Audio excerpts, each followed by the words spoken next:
دوسری چیز ان دنوں کے اندر جو کثرت کے ساتھ ہمیں کرنا چاہیے وہ یہ ہے کہ تکبیرات تشریق کی کثرت کرے. تکبیرات تشریق کیا ہے؟ اللہ اکبر لا الہ الا اللہ اللہ اکبر وللہ الحمد. یہ تکبیرات تشریق ہے. یہ اللہ سے عشق اور محبت کا عجیب و غریب انداز کا یہ ترانہ ہے. ان 10 دنوں کے اندر خاص طور سے کثرت کے ساتھ پڑھنا چاہیے.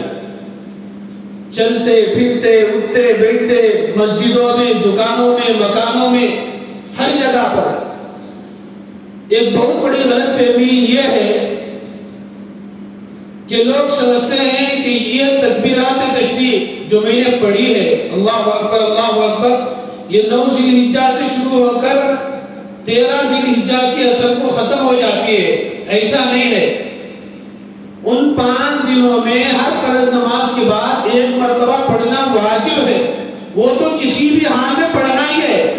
لیکن اس کے علاوہ ان 10 دنوں کے اندر ان تکبیرات تشریق کی کثرت کرنا چاہیے. نماز سے پہلے ہو نماز کے بعد ہو جہاں کہیں بھی ہو.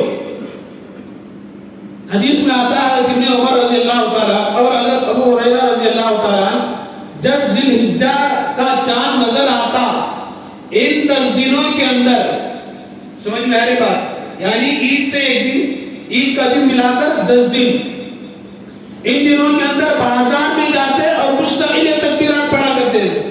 کون سے؟ اللہ اکبر لا الہ الا اللہ اکبر وللہ الحمد. کثرت سے پڑھتے. ان دونوں کے پڑھنے کی آواز سن کر سارے بازار کے لوگ پڑھا کرتے تھے. لیکن ہم لوگ اس کے 8 دن بھی گزر گئے الا ماشاءاللہ کوئی ایک آدھ پڑھا ہوگا. کیا ایک آدمی نہیں پڑھا ہوگا؟ اللہ بہتر جانتا ہے. اس کو پڑھنا چاہیے. ان دنوں کے اندر جتنا کثرت سے پڑھیں گے اللہ کو عشق اتنا ہی زیادہ محبوب اتنا ہی زیادہ پسندیدہ. ہم عید کے دن ایک شور مچا کر ایک ہنگامہ مچا کر جذبات میں آ کر دل کی بھڑاس نکالنے کے لیے غیروں کو جلانے کے لیے نعرے تکبیر اللہ اکبر بلند کرتے ہیں جو سراسر ناجائز ہے. عیدین کے موقع پر چوک کے اندر گلی کوچوں میں کھڑے ہونا پھر نعرے تکبیر بلند کرنا یہ صحیح نہیں ہے. کسی بھی صحیح حدیث سے ثابت نہیں. بس تکبیرات کہتے ہوئے جائیں اللہ اکبر لا الہ الا اللہ اکبر وللہ الحمد. تو 13 ذی الحجہ تک بار بار اسے پڑھنے کی کوشش کریں. لیکن 9 ذی الحجہ کی فجر کی نماز سے لے کر 13 ذی الحجہ کی اصل تک ہر فرض نماز کے بعد 1 مرتبہ پڑھنا واجب اور ضروری ہے. یہ تو پڑھنا ہی ہے.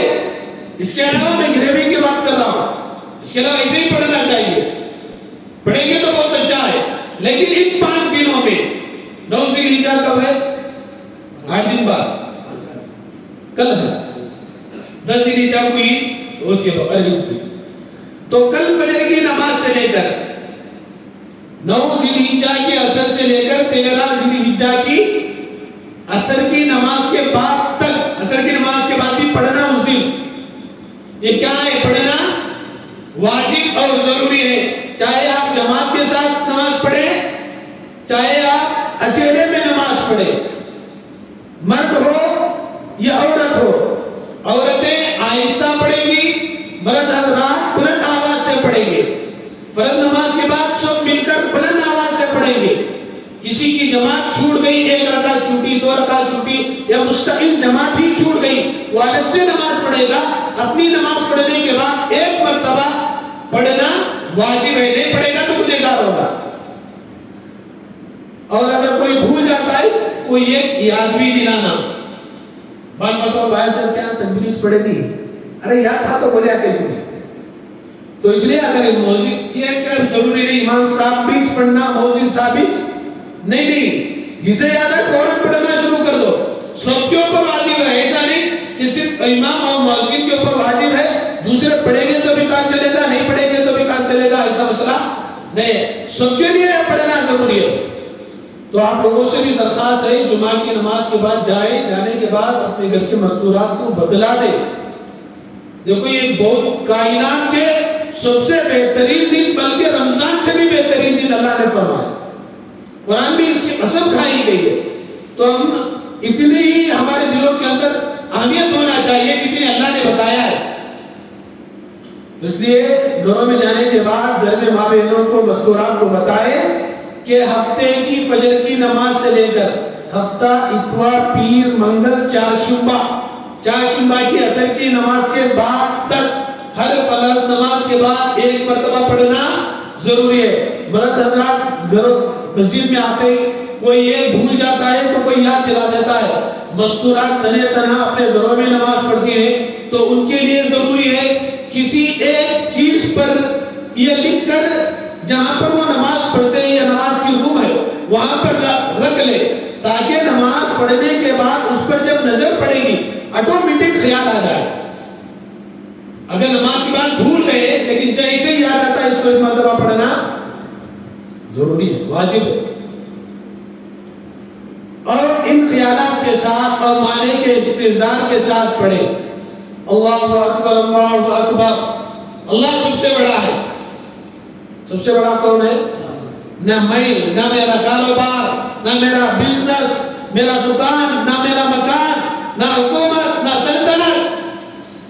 اللہ اکبر. اللہ تو بڑا ہے. اس استحضار کے ساتھ پڑھے تو پڑھنے میں بھی لذت آئے گی پڑھنے میں بھی مزہ آئے گا اللہ کو بھی مزہ آئے گا کہ میرا بندہ میری بڑائی بیان کر رہا ہے میری کبریائی بیان کر رہا ہے. اللہ اکبر اللہ اکبر. اللہ سب سے بڑا ہے. اللہ سب سے بڑا ہے. لا الہ الا اللہ واللہ اکبر. اللہ کے علاوہ کوئی ذات عبادت کے لائق نہیں. اللہ ہی سب سے بڑا ہے. اللہ اکبر وللہ الحمد. اللہ سب سے بڑا ہے اور تمام قسم کی تعریفیں اسی پاک پروردگار کے لیے. تعریفیں کس کے لیے؟ اسی ایک اللہ کے لیے. ہم کائنات میں جتنی چیزوں کی بھی تعریف کریں گے اصل میں وہ کس کی تعریف ہوگی؟ اللہ کی تعریف ہوگی. دنیا میں رہ کر آپ کسی کی خوبصورتی کی تعریف کریں گے تو اصل میں وہ اللہ کی تعریف ہے. اس کو خوبصورتی کس نے عطا کی؟ اللہ نے عطا کی. آپ کسی کے بیان کی تعریف کریں گے کہ مولانا کا بیان بہت زبردست تھا بہت شاندار تھا. بولنے کی طاقت مولانا کو کس نے دیا؟ یہ میری تعریف نہیں اصل میں کس کی تعریف ہے؟ اللہ کی تعریف ہے. خوبصورت گھر کو دے کر واہ کیا شاندار انجینئر ہوگا کتنا ماہر انجینئر ہوگا کتنا نامور ہوگا کتنی ٹیکنیکل انداز سے یہ عمارت بنائی ہے. اس انجینئر کی تعریف میں اس انجینئر کو یہ کلاکاری اور یہ انداز جس نے سکھایا یہ اس کی تعریف ہے. اس کا پس منظر کیا ہے اس کا بیک گراؤنڈ کیا ہے وہ بھی ہمارے آنکھوں کے سامنے ہونا چاہیے. اصل میں جب حضرت ابراہیم علیہ السلام نے خواب میں دیکھا کہ اپنے بیٹے کو ذبح کر رہے یہاں پر رک کر ایک بات سمجھو. پیغمبروں کا خواب دلیل ہوتا ہے. پیغمبروں کا خواب حجت اتھارٹی ہے ہمارے لیے. پیغمبروں کا خواب کبھی جھوٹا نہیں ہوتا. ہمارے خواب کی کوئی اتھارٹی نہیں ہے. وہ ایسا نہیں کہ رات میں خواب میں دیکھے اور کوئی امامی کی شکل میں اور اچھا انہیں کے ساتھ داڑھی کے ساتھ آ کر یہ کہے کہ اللہ نے تیری مغفرت کر دی آپ تجھے نماز پڑھنے کی کوئی ضرورت نہیں. کیا وہ خواب کو دیکھ کر نماز چھوڑ دے گا؟ نہیں. ہمارا خواب دلیل اتھارٹی نہیں. پیغمبروں کا خواب پیغمبر جو خواب دیتے وہ ہمارا امت کے لیے اتھارٹی وہ سچا ہوتا ہے.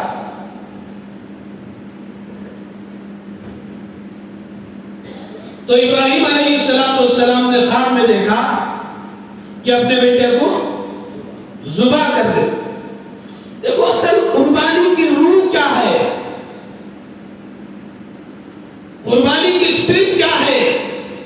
اس قربانی کے ذریعے سے اللہ تعالی ہم سے کس چیز کا مطالبہ کرتے. قربانی گوشت پکا کر کھا لینے کا نام نہیں ہے. لن ينال الله لحومها ولا دماؤها ولكن يناله التقوى منكم. اللہ پاک فرماتے ہیں تمہارے جانوروں کا خون، تمہارے جانوروں کو گوشت ہم تک نہیں پہنچتا. خون نالے میں چلا جائے گا، گوشت فریج میں چلا جائے گا، گوشت کو تم کھا لو گے، ہمارے تک کیا پہنچے گا؟ وَلَكِنْ يَنَالُهُ التَّقْوَى مِنْكُمْ، تمہارے دلوں کا تقوی ہم تک پہنچے گا. جانور کو ذبح جو کر رہے کیا جذبات لے کر کر رہے؟ ارے بولے آج ہم قربانی کا جانور ذبح کر رہے ہیں فرض نمازوں کو ذبح کر کے. ان قربانی کے ذریعے اللہ تعالی ہمارے دلوں کی حالت کو دیکھنا چاہتے ہیں، ہماری نیتوں کو دیکھنا چاہتے ہیں. اصل میں ہم قربانی کا جانور ذبح کر کے اللہ تعالیٰ کو گواہ بناتے ہیں. میرے مولا آج جس طریقے سے میں اس بکرے کا، اس گائے کا، اس بھینس کا خون بہا رہا ہوں، وقت پڑنے پر میرا خون بہانے کی ضرورت پڑے تو میرا اپنا خون بھی میں بہاؤں گا. اللہ تیرے مرضیات کے مطابق میں اپنی خواہشات پر عمل نہیں کروں گا، میں اپنی مرضی نہیں چلاؤں گا. جس طریقے سے جانور ذبح کر رہا ہوں تیرے احکامات کے سامنے میں تمام خواہشات کو بھی ذبح کر رہا ہوں. سمجھ میں آ رہی بات؟ ایک جذبات کے ساتھ قربانی کرنا چاہیے. تو ابراہیم علیہ السلام نے خواب میں دیکھا کہ اپنے بیٹے کو ذبح کر رہے. تو یہاں پر حجت بھی کر سکتے تھے، نہیں کر سکتے تھے. ارے وہ تو ایک خواب تھا. اللہ تعالیٰ اگر میرے بیٹے کی قربانی لینا چاہتا ہے تو کسی فرشتے کو بھیجنا چاہیے. تو خواب ہے وہ کر ٹلا سکتے تھے، نہیں ٹلا سکتے تھے. دیکھو بھائی کسی بھی چیز میں یہ اللہ کے جتنے بھی احکامات ہیں، اسلام کی جو بھی چیز ہے اس پر اعتراض ہم کو اس لیے ہوتا ہے کہ اللہ سے ہمیں محبت نہیں ہے. ہمارے دلوں میں اللہ کا عشق، اللہ کی محبت نہیں ہے. جس کے دل میں محبت آتی ہے اسے اعتراض ہی پیدا نہیں ہوتا. سمجھ میں نہیں آ رہی بات؟ یہ ہاف کٹنگ وغیرہ کراتے نا، کس کتاب میں لکھا ہوا ہے؟ فلم میں ناچنے والے کو دیکھا اس سے محبت ہو گئی. اب محبت ہونے کے بعد اس کی ذاتی کو ڈھونڈ رہا ہو.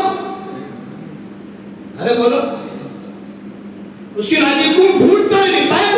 میں جس سے محبت کرتا ہوں اس کے بال کٹے ہوئے ہیں، اس کی پینٹ پھٹی ہوئی ہے، اس کا شرٹ پھٹا ہوا ہے. تو جس طریقے سے وہ کرتا ہے اس طریقے سے میں کرتا ہوں. اسے پوچھو سنت ہے، فرض ہے، اچھا صحت پر کوئی اچھا اثر پڑتا ہے تو یہ کینسر کی بیماری نہیں آئے گی اس طریقے سے کٹنگ کرائے گا. کیوں کرتا ہے وہ؟ اس کی محبت میں. اسلام کیا احکامات کہا کہ مولوی صاحب بول رہی ہے کرنا تھا، کیا بولتی دین کے معاملے میں، اسلام کے معاملات میں کہ مولوی صاحب بول رہی چھوڑنے بھی کر تو مجبوری کرنا. مہاتما گاندھی ایسا چلا رہے. یہ کیوں؟ ہمارے دل میں محبت، جس کے دل میں محبت ہے وہ حجت نہیں کرتا، ان چکروں میں نہیں پڑتا. بس اللہ کی رضا میں وہ راضی ہو جاتا ہے، اللہ کی مرضی میں اپنے آپ کو فنا کر دیتا ہے. ابراہیم علیہ السلام نے خواب میں دیکھا کہ بیٹے کو ذبح کر رہے تو فوراً بیٹے کو بلا کر کیا پوچھے؟ انی ارا فی المنام انی اصبحک فانظر ماذا تری. کہ بیٹا میں خواب دیکھتا ہوں کہ خواب میں میں تیرے گلے پر چھری چلا رہا ہوں، تجھے ذبح کر رہا ہوں. فانظر ماذا تری، بتا تیری کیا رائے ہے، تو کیا کہتا ہے اس خواب کو لے کر. بیٹا بھی کس کا تھا؟ حضرت ابراہیم علیہ السلام کا. تربیت کس نے کی تھی؟ حضرت ابراہیم اور حضرت حاجرہ نے تربیت کی تھی. وہ بیٹا مطیع اور فرما بردار نہیں بنے گا تو پھر کیا بنے گا؟ آج ہم بھی چاہتے ہیں ہمارے بچے نیک بنے، متقی بنے، پرہیزگار بنے، پنج وقت نماز پڑھے، جھوٹ نہ بولے، بیڑی نہ پیے، سگریٹ نہ پیے، غیر غلط کام نہ کریں. لیکن پہلے ہم وہ کاموں پر، ان کاموں پر ہمارا عمل ہے نہیں، یہ نہیں دیکھتے. حضرت بچہ شریف، بچہ نافرمان، تو بچوں بچوں کو نیک بنانے سے پہلے ماں باپ کو نیک بننا پڑتا ہے. آپ چاہتے ہیں آپ کے بچے حضرت اسماعیل کی طرح نیک بنے, متقی بنے, فرما بردار بنے, پرہیزگار بنے, تو سب سے پہلے آپ اپنے آپ کو حضرت ابراہیم علیہ السلام کے اوصاف اپنے اندر پیدا کریں, اپنی بیویوں کے اندر حضرت ہاجرہ کے اوصاف پیدا کریں, پھر چل کر تمہارا بیٹا اسماعیل کی طرح نیک اور فرما بردار بنے. اے بجان اس میں پوچھنے کی کیا بات ہے؟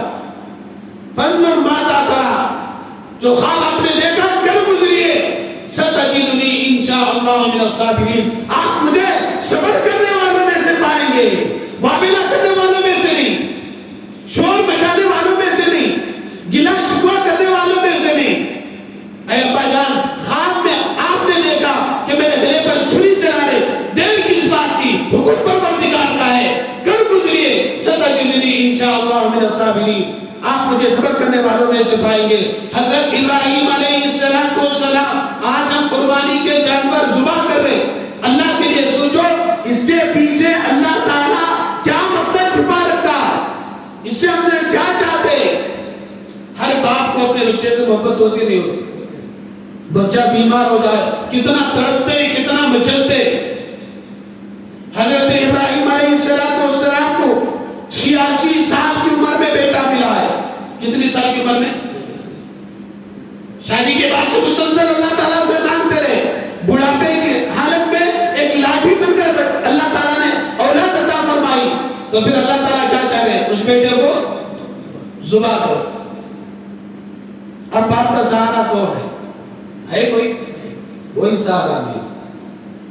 اچھا بیٹا نافرمان ہے, چلو بھئی چھوٹی موٹی نفرت ماں باپ کو اس لیے ہوتی ہے کہ نافرمان ہے, ضدی ہے, برے کام کرتا ہے.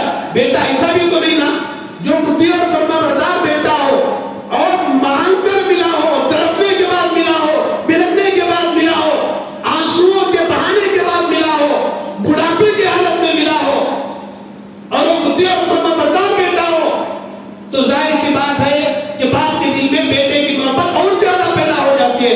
ایسی سچویشن میں اپنے بیٹے کو, چہیتے بیٹے کو ذبح کرنے کے لیے جا رہے ہیں. اللہ کے لیے تھوڑا غور کرو, اللہ نے ہم کو بھی اولاد دے رکھی ہے, اللہ اس چیز کا مطالبہ ہم سے کر لے, کیا ہم اپنے بچوں کو ذبح کرنے کے لیے تیار؟ ارے بولو, اب ناگمند بولتے ہیں نا, جمعہ کی اذان کے بعد حلال کاروبار حرام ہو جاتا ہے. لوگ کیا جی بازار کا دن انہوں کما کو دیتی, کیا مولی صاحب کو پوچھو. ارے بولو, بولتے نہیں بولتے. اگر اللہ تعالیٰ بچوں کو ذبح کرنے کا حکم دے دیتا تب کیا کرتے؟ آج کے اولاد اپنے ماں باپ کو ذبح کر ڈالتے, معاملہ کیا ہو جاتا؟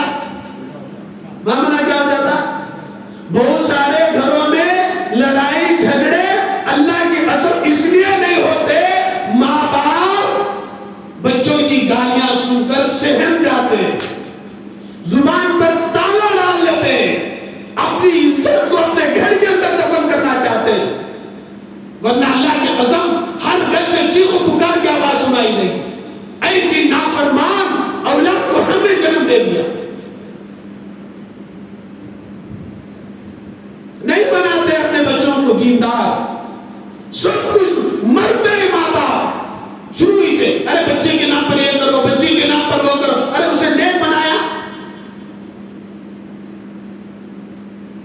اسے یہ مرتبہ نیک بنا دو, پھر اسے بولنے کی ضرورت نہیں, میں تیرا باپ ہوں, یہ تیری ماں ہے, اس کے پاؤں کے نیچے جنت ہے, میں جنت کا دروازہ ہوں. اللہ کے قسم بولنے کی ضرورت ہی نہیں, بولنے کی نوبت ہی نہیں آتی,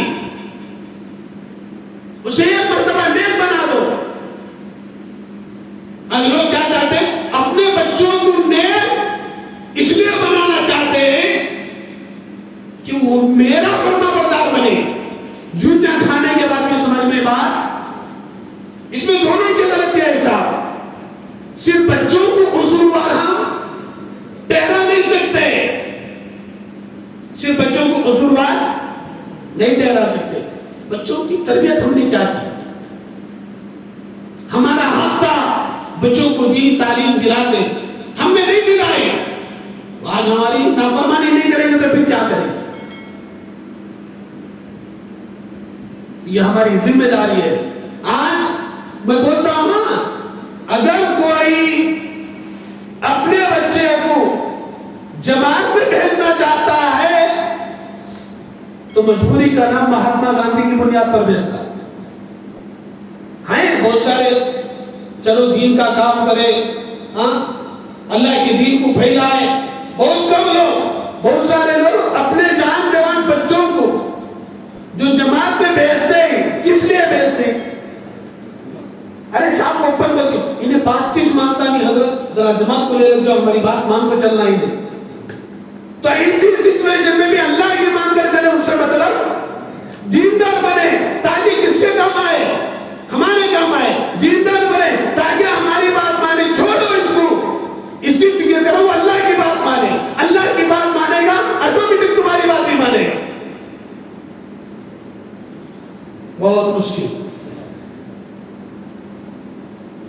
میں نے آپ سے مانگا مجھے گلاس دو، کیا دیں گے آپ؟ ہاں گلاس دیں گے. میں نے مانگا پانی دو، کیا کریں گے؟ پانی بھی دیں گے، گلاس آٹومیٹک آئے گا. ارے میں نے پہلے کیا مانگا آپ سے؟ گلاس، تو کیا لا کر دیں گے آپ؟ گلاس لا کر دیں گے. میرا دوسرا سوال کا پانی دو مجھے، تو میں نے کیا مانگا؟ پانی مانگا. ساتھ میں کیا آیا؟ پہلے کیا مانگا؟ گلاس. آیا کیا؟ صرف گلاس آیا. میں نے پوچھا پلیٹ دو، برتن دو، کیا دیں گے آپ؟ برتن دیں گے. میں نے کہا کھانا دو، پلیٹ آٹومیٹک آ گئی نا. تو بچوں کو اپنا فرما بردار بنانے کے چکر چھوڑو. کس کا فرما بردار بناؤ؟ اللہ کا بناؤ. آٹومیٹک وہ ہمارا فرما بردار بن جائے گا. وہ اللہ کی فرما برداری کرے گا تو اللہ کیا بولتا ہے؟ سمجھ رہی اس بات کو؟ آپ کا بچہ اللہ کا فرما بردار بنے گا. اللہ کیا بولے گا اسے؟ جب تک تیرا باپ تجھ سے راضی نہیں ہوتا میں بھی راضی نہیں ہوتا. سمجھ میں آ رہی بات؟ جب تک تیری ماں تجھ سے راضی نہیں ہوتی میں تیرا حج تیرے منہ پر دے ماروں گا. تو آٹومیٹک بچہ ماں باپ کو منائے گا نہیں منائے گا؟ اب اس لیے کہ کس کا فرما بردار بناؤ؟ اللہ کا بن گیا. اب اللہ کا فرما بردار بن گیا، اس کے دل میں یہ بات آئے گی ارے میں لاکھ بھی حج کروں، لاکھ بھی عمرہ کروں، لاکھ بھی قربانی کروں، لاکھ بھی نماز پڑھوں، لاکھ بھی جماعت میں جاؤں، اللہ یہ کہتا ہے کہ مجھ سے میرے ماں باپ ناراض تو اللہ بھی ناراض. چلو ماں باپ کو راضی کروں گا. کیوں؟ تاکہ اللہ راضی ہو جائے. لیکن عام طور پر ہماری یہ سوچ نہیں ہے. اس وقت ابراہیم علیہ السلام کے بیٹے حضرت اسماعیل علیہ السلام نے کیا کہا؟ ستجدنی انشاءاللہ من الصابرین. اے باپ خواب میں آپ نے جو دیکھا کر گزری، آپ مجھے صبر کرنے والوں میں سے پائے گے. اس باپ کے دل کے اوپر کیا بیتی ہوگی اپنے بیٹے کو ذبح کر، وہ بھی فرما بردار نیک بیٹا، بڑھاپے کی حالت میں مانگ کر رب سے لیا تھا، اسے ذبح کرنے جا رہے. اللہ تعالیٰ، میں نے اس سے پہلے کہا تھا نا، اللہ تعالیٰ قربانی مانگتے لیتے نہیں. اللہ تعالیٰ قربانی کیا کرتے؟ مانگتے لیکن لیتے نہیں، جذبات دیتے. اب وہ جو قربانی مانگ رہا ہے تو اس کے دلی جذبات کیا ہے؟ ماننے کے ہیں یا انکار کرنے کے ہیں؟ اب وہ ماننے کے لیے عدم بنا دیتا ہے تو اللہ بولتے ہیں کہ نہیں، تیرے سے قربانی نہیں لیتے. وہ چیز اللہ تعالیٰ عطا فرمائے. جب حضرت ابراہیم علیہ السلام نے اپنے بیٹے اسماعیل کو لٹا لیا، ذبح کے لیے چاقو چلائے، کائنات میں آج تک ایسا منظر نہیں دیکھا. زمین بھی پریشان، آسمان کے فرشتے انگوش بدندان تھے، دیکھ رہے تھے یا اللہ یہ جب سے تو نے دھرتی بنایا ہے آج پہلی مرتبہ اس دھرتی پر، اس دھرتی کے اوپر آسمان کے نیچے ہم یہ منظر دیکھ رہے ہیں کہ یہ باپ اپنے بچے کو ذبح کرنے کے لیے نکل پڑا ہے. تو جیسے ہی حضرت ابراہیم علیہ السلام اپنے بیٹے اسماعیل کو لٹا کر ذبح کے لیے چھری چلا رہے، جبرائیل علیہ السلام جنتی مینڈے کے ساتھ آئے، دیکھا اپنے بیٹے کو سچ میں ذبح کرنے کے لیے لٹا چکے ہیں، چھری بھی چلا رہے. دیکھ کر آدمی چونک گیا. ارے کسی آپ جا کر دیکھیں کسی کمرے میں کوئی سوری پر لٹکا ہوا، آپ کی چیخ نکلے گی نہیں نکلے گی؟ اس لیے عجیب لگتا ہے آپ کو. آپ کہیں پر گئے آگ لگی ہوئی ہے، عجیب چیخ نکل جاتی نہیں نکل جاتی. فرشتوں کی چیخ کیا نکلی؟ اللہ اکبر اللہ اکبر. یہ کیا ہے کہ باپ بیٹے کو ذبح کر رہا ہے؟ تو سب سے پہلے یہ تکبیر کون بولے؟ کون؟ ساری زندگی مولوی صاحب یوسف علیہ السلام کا بھی زلیخا کا قصہ بولے کرتے ہیں. صبح مغریے کے بعد فجر کی اذان کے بعد بولے کرتے ہیں مولانا زلیخا یوسف کو کیا ہونا بول کو ویسا قصہ تمہارا. جبرائیل علیہ السلام بولے نہیں بولے اس منظر کو دیکھ کر؟ اللہ اکبر اللہ اکبر. تو مڑ کر دیکھ گیا ابراہیم علیہ السلام. جبرائیل علیہ السلام جانور کے ساتھ حاضر. لا الہ الا اللہ واللہ اکبر کون بولے؟ ہے ابراہیم علیہ السلام. اب بچے کون؟ اسماعیل علیہ السلام. تو انہوں نے کہا اللہ اکبر وللہ الحمد. یہ تین جنوں سے مل کر یہ تسبیح بچے جو ہمیں ہر فرض نماز کے بعد پڑھتی. اللہ اکبر فرشتے، لا الہ الا اللہ واللہ اکبر ابراہیم علیہ السلام، اللہ اکبر وللہ الحمد حضرت اسماعیل علیہ السلام. اب یہ مزے لے کر یہ جذبات کے ساتھ پڑھو، پھر دیکھو پڑھنے میں کیسے مزہ آتا ہے، کیسے لذت آتی ہے.